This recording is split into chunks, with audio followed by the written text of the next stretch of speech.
L'un des plus grands adversaires de l'Église catholique médiévale fut sans aucun doute l'hérésie. Non seulement les clercs catholiques craignaient que des prêches aberrants n'éloignent leurs fidèles de la grâce salvatrice de l'orthodoxie, mais les sectes hérétiques représentaient également un défi très réel au pouvoir temporel de l'Église, subvertissant ses institutions et ses sacrements, violant ses principes et la privant de son influence sociale, politique et financière. Parmi toutes les hérésies chrétiennes du Moyen-Âge, l'une des plus importantes et des plus difficiles à éradiquer fut sans doute celle des cathares, un système de croyance dualiste qui niait la Trinité et prêchait que la terre était la création du Dieu malveillant de l'Ancien Testament. Le catharisme s'est profondément enraciné dans la société du sud de la France au XIIe et XIIIe siècle.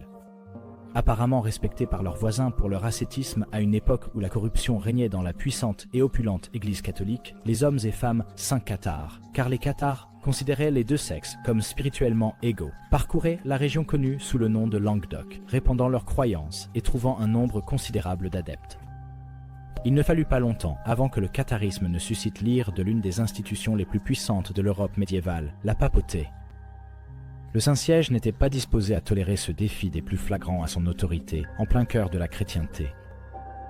Lorsque les tentatives de convaincre les hérétiques par la prédication échouèrent, l'Église déclencha une vague d'effusion de sang qui dura des décennies, d'abord avec une véritable croisade militaire lancée contre le Languedoc, puis en instaurant un règne de terreur mené par la redoutée et détestée Inquisition, dont les méthodes ont été comparées aux grandes purges politiques perpétrées dans les dictatures du XXe siècle. La fureur déchaînée contre les cathares les brisa lentement, mais inexorablement. Brutalisés, persécutés, assassinés, ils ne purent résister aux décennies d'oppression infligées par l'Église de Rome, finissant par succomber au début du XIVe siècle. Bien qu'ils aient été effectivement anéantis, les cathares ont eu un impact significatif et durable sur le tissu du Languedoc, tant sur le plan social que physique. Leur théologie était manifestement attrayante, leurs hommes et femmes saints très respectés. Aujourd'hui, nous allons donc tenter de répondre à la question « Qui étaient les cathares ?» Sur le plan théologique, on peut dire que le catharisme trouve ses origines dans le manichéisme, un système de croyance religieuse né au IIIe siècle en Perse, qui intégrait des éléments du christianisme, du paganisme et du gnosticisme. Fondé par le prophète Mani, le manichéisme devint incroyablement populaire du IIIe au VIIe siècle après J.C., se répandant à travers le Moyen-Orient, vers l'ouest dans l'Empire romain et s'étendant jusqu'en Chine à l'est. Les disciples de Mani croyaient qu'il était le dernier prophète après Zoroastre, Bouddha et Jésus-Christ, intégrant des éléments de chacun de ces systèmes de croyance. Fait célèbre, saint Augustin d'Hippone, le grand érudit et théologien chrétien des débuts, fut lui-même manichéen pendant des décennies avant de renoncer à cette foi pour revenir à l'Église chrétienne. En termes simples, le manichéisme est une religion dualiste, fondée sur une opposition binaire entre la lumière, caractérisée comme tout ce qui est spirituel et entièrement bon, et les ténèbres, représentées par le monde physique, qui, par sa nature même, est mauvais et corrompu. C'est cet élément dualiste du manichéisme, lui-même un aspect crucial du gnosticisme, qui a constitué la base de la croyance cathare. Malgré les répressions romaines contre le manichéisme, commencées sous le règne de l'empereur Dioclétien, la religion s'est rapidement répandue. Même lorsque le manichéisme fut effectivement éradiqué des territoires romains, la vision du monde dualiste a perduré. D'abord, dans les croyances des Pauliciens, un groupe chrétien hérétique apparut au 7e siècle en Arménie, puis plus tard dans les Balkans, avec les soi-disant Bogomiles. Fondés par le prêtre bulgare Bogomil au milieu du Xe siècle, les Bogomiles ont combiné la croyance dualiste mentionnée précédemment avec d'autres éléments radicaux. Ils ne construisaient pas d'église, considérant à la place le corps comme sacré, et pratiquaient de nombreux actes de purification rituelle en conséquence. Malgré cette insistance sur l'importance de l'esprit individuel, les Bogomiles considéraient toujours toute action qui renforçait la participation d'une personne au monde temporel comme indésirable. Le mariage ainsi que la consommation de viande et de vin, par exemple, étaient découragés, car perçus comme des actes rapprochant une personne du monde matériel, et donc de son créateur, le diable lui-même. Le bogomilisme s'est rapidement répandu à travers l'Empire byzantin au XIe et XIIe siècle. La secte partageait en effet certaines similitudes avec le christianisme. L'Église médiévale considérait d'ailleurs les chrétiens comme des étrangers dans le monde matériel, des pèlerins en voyage loin du royaume de Dieu, auquel ils retourneraient après la mort. Cependant, le bogomilisme était un système de croyance extrêmement radical qui rejetait le baptême et l'Eucharistie. Il n'est donc pas surprenant que la persécution ait suivi. Un chef bogomile éminent à Constantinople, Basile le médecin, fut condamné comme hérétique et brûlé vif sur le bûcher à un moment donné, dans les années 1110, sous le règne d'Alexis Ier Comnène. l'hérésie bogomile ne se limitait pas non plus à Constantinople. Vers le nord et l'ouest, le bogomilisme trouva des adeptes en Serbie et au-delà, alors que le bogomilisme se répandait librement dans la péninsule balkanique. Il est facile de comprendre comment cette forme de dualisme a atteint le nord de l'Italie et s'est répandue dans le sud de la France. En fait, en 1167, à Saint-Félix de Caraman, dans le Languedoc, un concile cathare fut organisé et présidé par le pape Bogomil Nikétas. C'est lors de cette réunion fondatrice que l'essentiel de l'organisation des cathares aurait été élaboré, y compris la nomination de plusieurs évêques cathares. Il est difficile de dire si les cathares ont été directement influencés par les bogomiles eux-mêmes ou s'ils se sont développés dans le cadre d'un continuum de sectes chrétiennes hérétiques qui ont fleuri à travers l'Europe du haut au bas Moyen-Âge et qui comprenaient des groupes proto-chrétiens tels que les Vaudois de France. Ce qui est clair cependant, c'est que le dualisme distinctif des cathares et leur rejet du monde semblent partager leurs racines avec les bogomiles de Bulgarie et les manichéens gnostiques de la fin de l'Antiquité.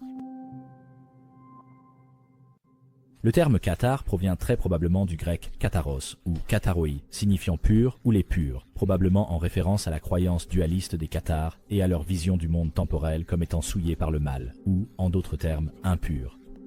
Le mot cathare semble être un terme apparu un peu plus tard, et il n'était apparemment pas utilisé par les cathares eux-mêmes, mais plutôt par leurs persécuteurs, tant dans l'Église catholique que dans l'Église orthodoxe. Un autre terme utilisé pour désigner les cathares était albigeois, en référence à la ville d'Albi, un centre important de la foi cathare au XIIe et XIIIe siècle, et une agglomération d'où la religion s'est répandue. C'est également la ville d'Albi qui a donné son nom aux campagnes militaires visant à éradiquer les cathares du sud de la France, la croisade des Albigeois. En réalité, les cathares eux-mêmes semblent s'être identifiés à un tout autre terme. Dans un esprit quelque peu autocongratulatoire, ils se nommaient Bon Hommes et Bon Femmes, c'est-à-dire bons hommes et bonnes femmes. Ils se désignaient aussi parfois comme bons chrétiens, c'est-à-dire bons chrétiens. Avant d'aborder les croyances cathares, il est important de noter que l'ampleur avec laquelle les cathares constituaient réellement un groupe unifié, doté d'une autorité centrale et d'un système de croyances homogène, fait débat. Ajoutez à cela le fait que nos sources concernant la doctrine cathare proviennent principalement d'ecclésiastiques catholiques, naturellement quelque peu biaisés, ainsi que de cathares persécutés, dont beaucoup ont été soumis à des interrogatoires sous la torture. Et il devient évident que nous devons nous méfier de toute affirmation autoritaire sur la nature des croyances cathares. Cependant, il ne fait aucun doute qu'il existait dans le Languedoc une forte communauté religieuse et sociale que l'on peut qualifier de cathare. Une telle était la force de cette communauté religieuse et sociale que des milliers de cathares ont préféré périr plutôt que de renier leur foi. Comme mentionné précédemment, la caractéristique principale de la cosmologie cathare était le dualisme, c'est-à-dire la croyance en deux divinités diamétralement opposées. La première était une divinité bienveillante, un Dieu suprême considéré comme bon et responsable de toute la création spirituelle. C'est la communion avec cette divinité que recherchèrent les cathares. Le second était un Dieu malveillant, responsable de la création du monde temporel, lequel, du fait même de son association avec cette divinité maligne, était par nature corrompu, souillé et mauvais. Cette divinité était connue sous le nom de Démiurge. Le démiurge, en tant que créateur de toute matière physique, était également appelé Rex Mundi, le roi du monde. C'est l'antagonisme entre ces deux divinités et les conséquences résultant de leurs affrontements cosmiques qui expliquaient les événements survenant dans la vie spirituelle et physique de l'humanité. Les cathares associaient le Nouveau Testament à la divinité bienveillante de lumière. A l'inverse, le Dieu de l'Ancien Testament, connu pour son approche de feu et de soufre, était rejeté par les cathares. Le travail du chroniqueur Pierre Vaux de Céret, reconnu pour son compte-rendu relativement objectif de la croyance cathare dans son Historia Albigensian, décrivait ainsi les cathares. Ils attribuaient le Nouveau Testament au Dieu bienveillant et l'Ancien Testament au Dieu malveillant, et rejetaient l'ensemble de ce dernier à l'exception de certains passages cités dans le Nouveau Testament. Ils soutenaient que l'auteur de l'Ancien Testament était un menteur. Il l'appelait aussi un meurtrier parce qu'il extermina les habitants de Sodome et Gomorrhe par le feu et détruisit le monde par les eaux du déluge. Pierre nota également que certains cathares croyaient que le bon Dieu avait deux épouses, dont il engendra des fils et des filles. D'autres pensaient qu'il avait deux fils, qui étaient le Christ et Satan. Dans le même ordre d'idées, certains cathares croyaient apparemment que le démiurge avait autrefois été le serviteur du Dieu bienveillant du royaume spirituel et s'était rebellé contre son maître lors de la création du monde matériel. C'est ce que l'on peut appeler le dualisme atténué. c'est-à-dire que le mal était d'une certaine manière subordonné au bien et avait en fait été produit par la divinité bienfaisante. D'autres adhéraient à une conception plus stricte du dualisme, que l'on peut qualifier d'absolu, dans laquelle les deux dieux, le bien et le mal, étaient considérés comme des entités duales, éternelles par nature, et détenant un pouvoir équivalent. Comme les corps humains sont physiques, et donc la création du démiurge, ils étaient considérés par les cathares comme souillés. Les humains étaient en réalité des anges déchus, ou du moins leurs âmes étaient les âmes d'anges. Chassés du royaume spirituel et condamnés au monde matériel, le but des cathares était donc de rompre leur lien avec la terre par le renoncement à toutes les choses temporelles, et ce faisant, de retourner vers le Créateur suprême. La réincarnation était apparemment un aspect du catharisme. Échouer dans sa quête de rejet du monde physique ne faisait que conduire à la renaissance et à la condamnation à une souffrance éternelle sur terre sous la forme d'une multitude de vies humaines. Comme les catholiques médiévaux, les cathares vénéraient Jésus-Christ. Cependant, contrairement aux catholiques, ils rejetaient le concept de son incarnation physique ainsi que sa résurrection. Au lieu de cela, les cathares croyaient que la résurrection de Jésus représentait la réincarnation, le destin de tous les humains à errer sur la terre corrompue. De plus, ils niaient totalement l'incarnation physique de Jésus sur terre, croyant que Jésus était en réalité la forme humaine d'un ange dont le corps était illusoire.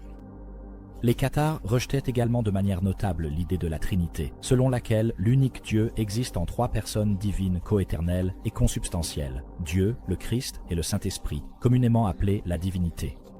Pour les cathares, il n'existait qu'un seul aspect de la divinité du bien, le Dieu suprême lui-même. Quant au Christ, tout comme il y avait deux dieux opposés, il y avait aussi deux Christs, qui existaient séparément dans les sphères spirituelles et physiques. Selon Pierre de Vaux de Céret, les cathares croyaient en réalité que le Christ, né à Bethléem et crucifié à Jérusalem, était mauvais, un être qui participait au monde physique et avait pris Marie-Madeleine pour concubine. Le bon Christ, lui, n'a jamais existé dans le monde. Il n'existait que dans le royaume spirituel parallèle du Dieu bienveillant. Outre l'incarnation, la résurrection du Christ et la Trinité, les cathares rejetaient également d'autres aspects fondamentaux du catholicisme, à savoir la transsubstantiation, l'idée que, lors de l'Eucharistie, le pain et le vin se transforment en sang et en corps du Christ, le purgatoire et les cérémonies de confirmation. L'Église catholique était rejetée en bloc. Ils affirmaient que l'Église romaine était un repère de voleurs et la prostituée mentionnée dans le livre de l'Apocalypse. Puisque le monde matériel était considéré comme mauvais et corrompu, l'ascétisme, ou le rejet du monde matériel, était une caractéristique marquante du catharisme. Beaucoup de cathars semblaient être pescatariens, refusant de consommer du fromage, du lait, des œufs ou de la viande. Il semblerait qu'ils considéraient les animaux comme des porteurs d'âmes réincarnées, et qu'ils ne devaient donc ni être tués ni blessés de quelque manière que ce soit. Les poissons, cependant, étaient exemptés de cette règle. Ce rejet extrême du monde comportait évidemment un écueil en ce qui concerne les enfants et la famille.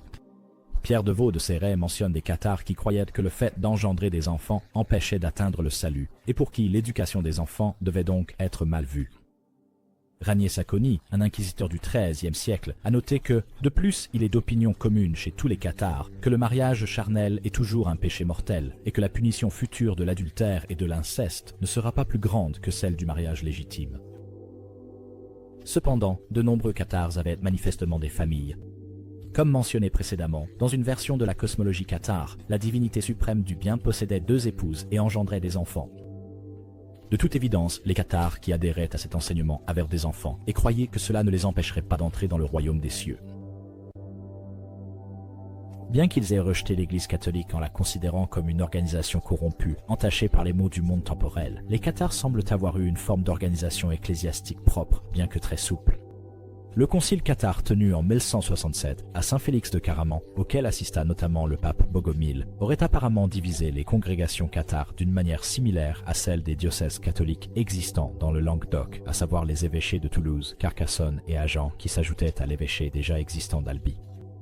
Des chartes furent également rédigées pour la création de ces églises. Les évêques cathares étaient assistés par deux officiers, le filius major et le filius minor, ainsi que par plusieurs diacres qui aidèrent les évêques dans leur rôle pastoral. Cependant, en dehors de la fonction d'évêque, il n'existait pas de sacerdoce chargé de servir d'intermédiaire entre le peuple et Dieu. À la place, il existait une autre forme de division binaire parmi les fidèles cathares, les perfecti et les crédentes. Les perfecti ou parfaits se désignaient eux-mêmes comme Les femmes n'étaient pas non plus exclues de la possibilité de devenir parfaites, mais elles n'étaient en aucun cas des clercs. En réalité, il s'agissait d'hommes et de femmes saints, d'une piété exceptionnelle, une piété qu'ils exprimaient généralement par un ascétisme extrême. Les perfectis suivaient un régime strictement pescétarien, s'abstenaient de tout contact sexuel et pratiquaient le renoncement matériel, menant des vies de pauvreté extrême. Ce renoncement au monde visait à rompre le lien de l'âme avec le monde physique, permettant à l'esprit angélique des perfectis d'échapper au cycle de la mort et de la renaissance, et de retourner dans le royaume spirituel de la divinité bienveillante. Bien qu'ils n'aient aucun rôle officiel, les perfectis étaient tenus en très haute estime et respectés par le reste du troupeau cathare, connu sous le nom de credentes, ou croyants. Les perfectis parcouraient les terres cathares, souvent par deux et vêtus de robes noires austères, pour accompagner les credentes et diffuser les enseignements cathares. Lorsqu'ils ne voyageaient pas, les perfectis vivaient dans de petites communautés ou même à la cour de nobles. Les maisons tenues par des perfectis féminines accueillaient souvent de jeunes nobles cathares, dont beaucoup finissaient par devenir perfectis à leur tour. Les crédentes renonçaient à leur vie terrestre et rejoignaient également les rangs des perfectis lorsqu'ils estimaient que leur parcours spirituel touchait à sa fin. Il semble que l'autre grande mission des perfectis était d'administrer le consolamentum, un rituel propre au cathare, destiné à laver les péchés accumulés durant le temps passé sur Terre. De manière cruciale, c'est le rituel du consolamentum qui permettait à un cathare d'accéder au rang de perfecti, et à ce titre, il revêtait une importance spirituelle immense. En tant que religion rejetant le monde et dépourvue de clergé, les cathares avaient très peu de sacrements. En effet, comme nous l'avons déjà évoqué, ils rejetaient en bloc tous les rituels de l'Église catholique, tels que l'Eucharistie. Leur principal sacrement était connu sous le nom de consolamentum, pratiqué par les évêques et les perfectis. L'inquisiteur du XIIIe siècle, Ranier Sacconi, a noté qu'il était également appelé baptême spirituel ou baptême du Saint-Esprit. L'objectif du rituel était de purifier une personne des péchés et de la corruption qu'elle avait accumulée en vivant sur la terre mauvaise, afin de lui permettre de se rapprocher du Dieu suprême bienveillant, avec l'espoir de retourner dans ce royaume après sa mort. La cérémonie elle-même semble avoir impliqué la récitation des Écritures, en particulier le Notre Père tel qu'il a été prononcé par le Christ dans le Nouveau Testament. L'initié devait ensuite également réciter et accepter les obligations assumées par les perfectis, s'abstenant de consommer de la viande, de tout contact sexuel et s'engageant à voyager pour servir les crédentes cathares.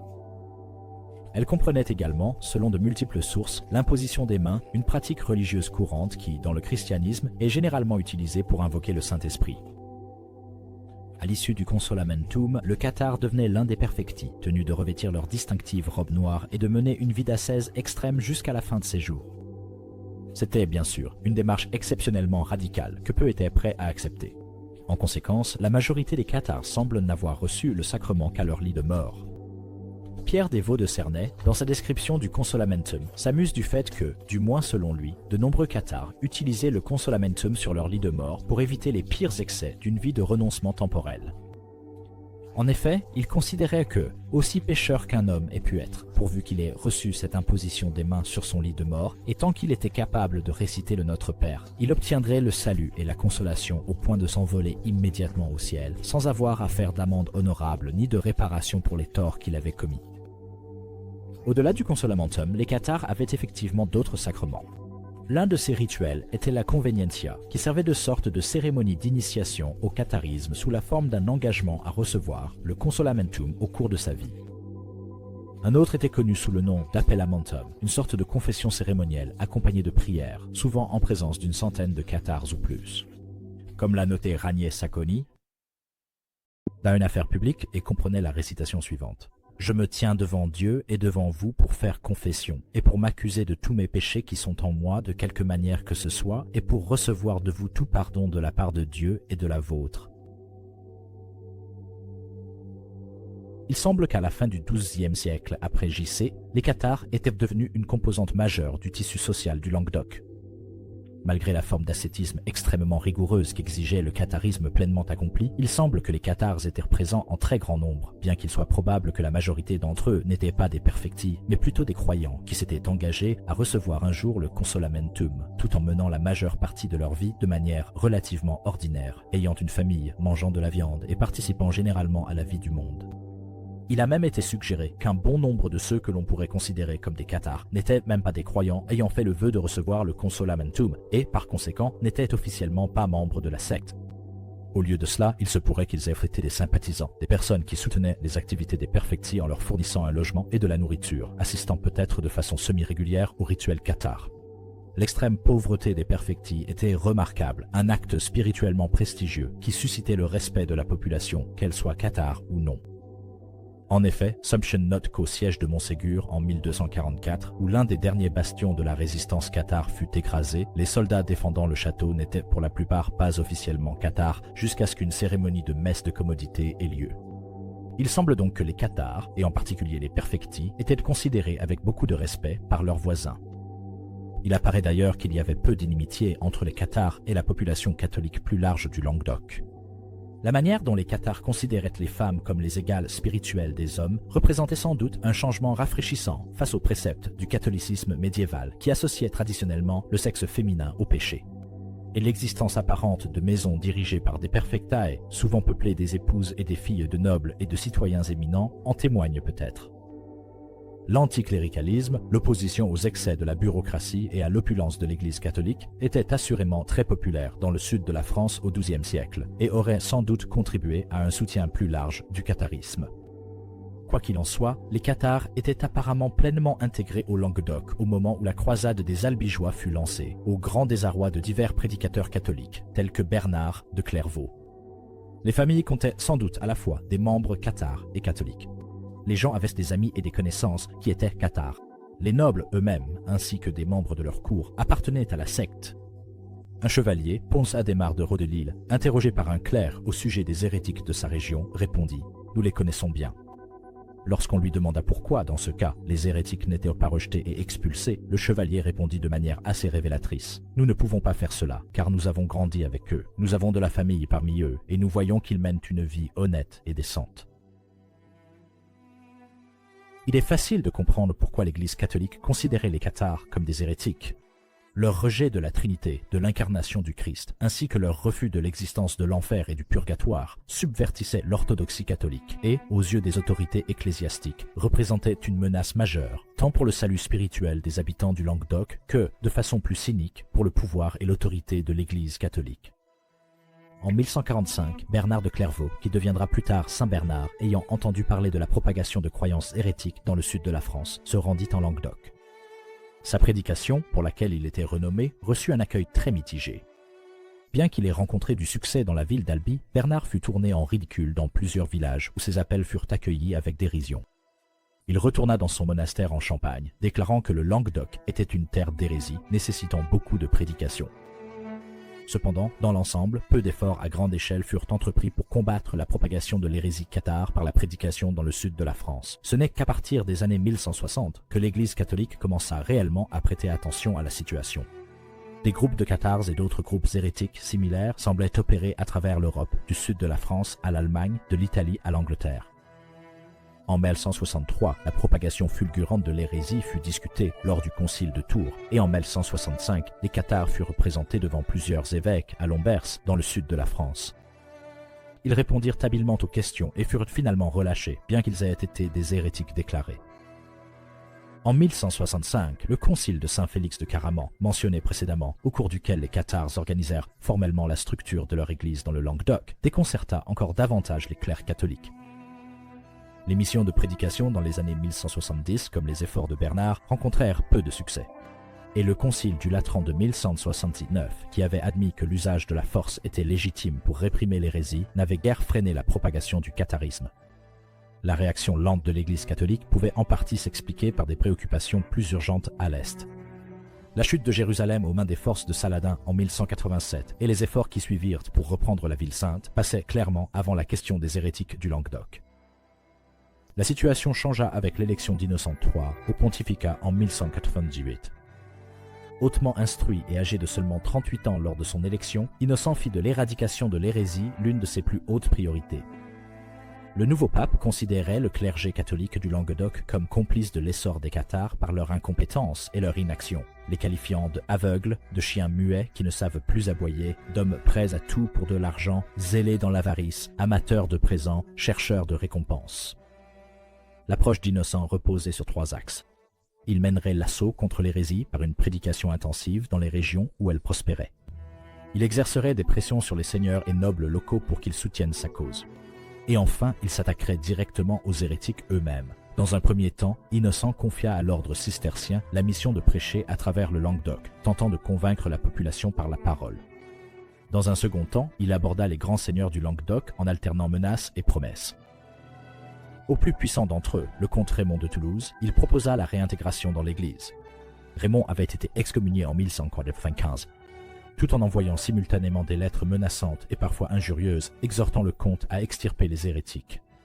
Dans le troisième cas, Innocent chercha à réprimer les cathares par la force. Il publia une bulle papale, une sorte de décret légal, assimilant l'hérésie aux crimes romains de trahison et soumettant les hérétiques à la confiscation de leurs biens.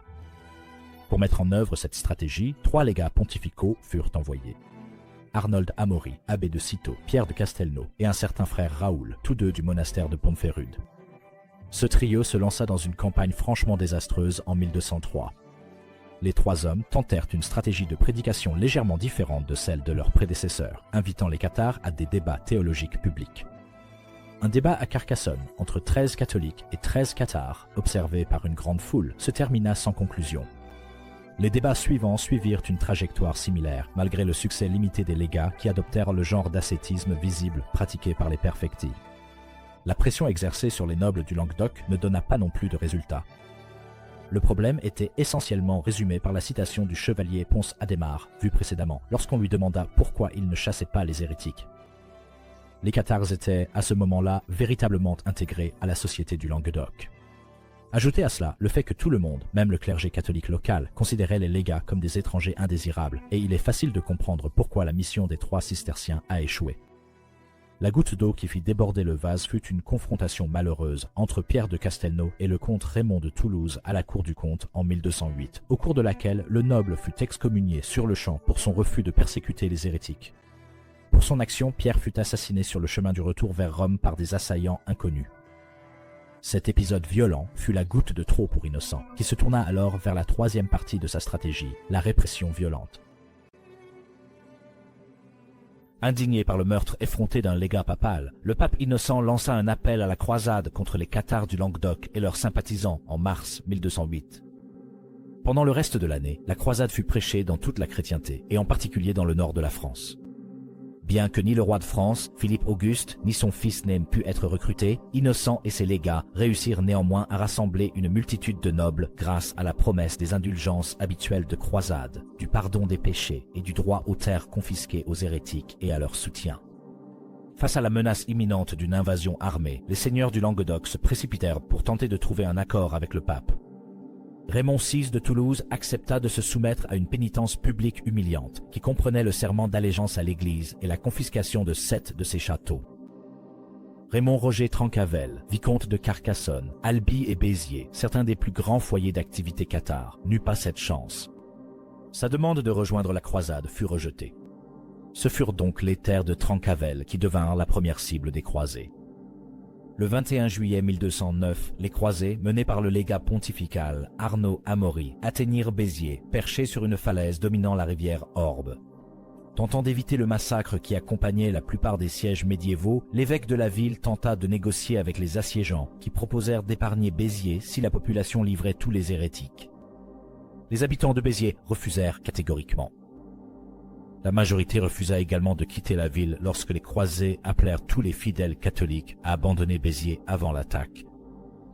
Le lendemain, alors que les croisés commençaient à préparer un siège de longue durée, un détachement de défenseurs de la ville fit une sortie depuis Béziers.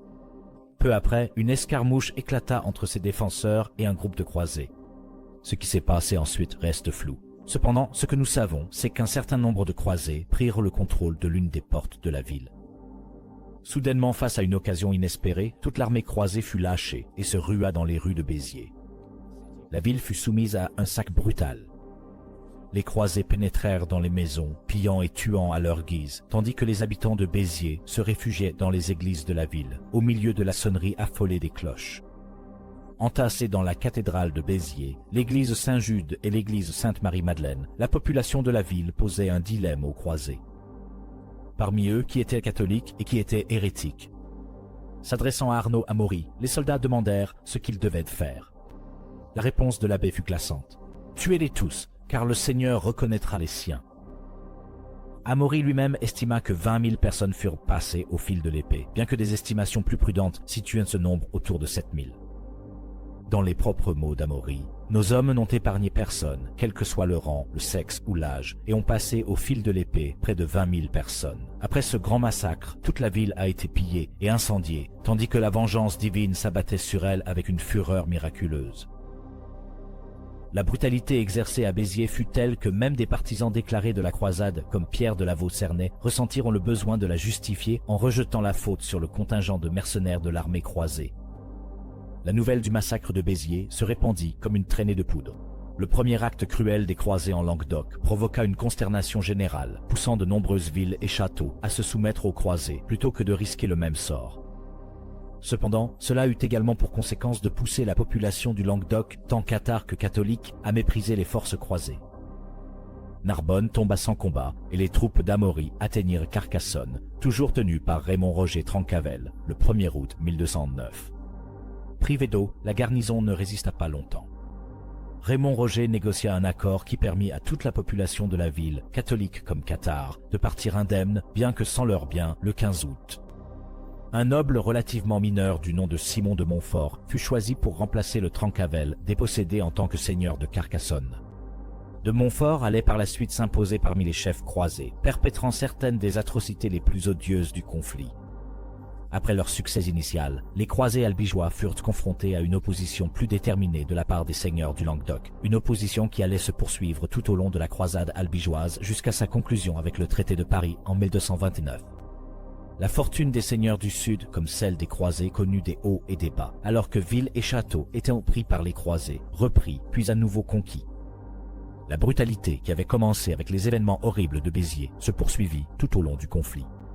À la fin du siège de Minerve en juillet 1210, le premier bûcher de masse de Cathars fut organisé. 140 perfecti furent brûlés dans la vallée en contrebas de la ville. Ce ne serait pas la dernière fois qu'un tel châtiment serait infligé. Une vidéo entière pourrait être consacrée à couvrir les manœuvres militaires de la croisade albigeoise. Peut-être aborderai-je ce sujet dans une future vidéo. De 1210 à 1213, de Montfort mena une campagne de terreur dans le Languedoc, pillant châteaux et villes, brûlant des centaines de Cathars perfecti, et surtout amassant un immense pouvoir politique pour lui-même. Après avoir vaincu Pierre II d'Aragon, qui revendiquait la seigneurie du Languedoc lors de la bataille de Muret le 12 septembre 1213, de Montfort établit effectivement son contrôle sur la région. Son règne, unanimement impopulaire, prit fin en juin 1218 lorsque sa tête fut sans ménagement pulvérisée par un boulet lancé par une catapulte depuis les remparts de Toulouse, qui l'assiégeaient. La croisade s'est prolongée jusqu'en 1229 et ne prit fin que grâce à l'intervention de la couronne française. Louis VIII et son fils, Louis IX, ou plutôt sa mère régente, Blanche de Castille, mirent effectivement un terme au conflit en appliquant une politique de la terre brûlée d'une grande brutalité, ce qui assura la reddition finale des seigneurs du Languedoc. Malgré les bûchers et la brutalité de la croisade, le catharisme est apparemment resté fort dans tout le sud de la France, car de nombreux parfaits se sont retirés dans des lieux plus isolés, tels que les forteresses perchées de Montségur et de Quéribus. Innocent III n'a pas pu assister à la fin de la violence qu'il avait déclenchée, car il est mort en 1216. Le pape Grégoire IX, comprenant qu'une approche plus ciblée qu'une invasion militaire totale serait nécessaire pour déraciner les Cathars, mit en place une institution qui allait bientôt inspirer la terreur dans tout le Languedoc et au-delà, l'Inquisition. Des inquisiteurs furent nommés à Albi, Toulouse et Carcassonne, chargés de traquer et d'éliminer les hérétiques. À leur arrivée dans une ville ou un village, les inquisiteurs prononçaient un sermon et exigeaient de leur auditoire une profession de foi ainsi qu'un serment contre l'hérésie. La population était encouragée à dénoncer les concitoyens qu'elle soupçonnait d'hérésie. Être un parfait était bien sûr considéré comme une hérésie, tout comme le fait d'héberger ou d'aider un parfait, d'assister à un consolamentum ou de ne pas dénoncer un hérétique. Même les morts n'étaient pas épargnés par les accusations. Une fois découverts, les Cathars étaient soumis à des interrogatoires intensifs, les inquisiteurs cherchant à obtenir le plus de noms possible d'autres suspects. Les inquisiteurs avaient le pouvoir de fouiller les propriétés à leur guise, et les personnes sur leur lit de mort étaient surveillées avec une suspicion accrue, de peur qu'elles ne reçoivent le consolamentum. Les Cathars qui confessaient volontairement et promettaient de renoncer à leurs croyances étaient réinstallés dans des régions sans hérétiques connues et contraints de porter des vêtements ornés de 2 croix jaunes. Ceux qui n'étaient pas aussi prompts à avouer, ainsi que les impénitents, subissèrent le sort atroce d'être brûlés vifs sur le bûcher. L'action de l'Inquisition en Languedoc a instauré une atmosphère de peur paranoïaque. Les inquisiteurs zélés étaient tout aussi susceptibles de persécuter des catholiques faussement accusés que des cathares, et, sans surprise, ils étaient profondément détestés par la population. Les représailles étaient fréquentes. À Toulouse, une foule lança des pierres sur les inquisiteurs, et à Cordes, 2 assistants d'inquisiteurs furent jetés dans un puits où ils trouvèrent la mort. Constamment traqués durant la décennie qui suivit l'établissement de l'Inquisition en Languedoc, les cathares commencèrent à diminuer lentement en nombre sous le poids de la persécution. En mai 1243, une armée se rassembla pour assiéger la forteresse de Montségur, largement reconnue comme un foyer d'hérésie et le refuge d'un grand nombre de perfectis. L'évêque cathare de Toulouse y avait même établi sa cour pendant la croisade des Albigeois. Malgré la présence d'une garnison de seulement 98 chevaliers, l'assaut contre un château fortifié sur une colline aussi imprenable s'avérait extrêmement difficile. L'ancienne stratégie consistant à épuiser les défenseurs fut employée et en mars 1244, la garnison se rendit. Les habitants furent autorisés à partir libres après un interrogatoire approfondi mené par les inquisiteurs. Les 200 perfectis présents à Montségur refusèrent de renier leur foi et furent donc condamnés aux flammes par lesquelles les inquisiteurs avaient si cruellement purgé le Languedoc de ses cathares. 21 des habitants du château choisirent de recevoir le consolamentum et furent eux aussi brûlés. Le lieu de cette exécution, connu sous le nom de Champ des Brûlés, est aujourd'hui marqué par un mémorial. L'Inquisition, après Montségur, fut menée avec une sévérité encore plus extrême. Sean Martin a comparé les procès, les trahisons et les enquêtes insidieuses aux purges de la Russie stalinienne.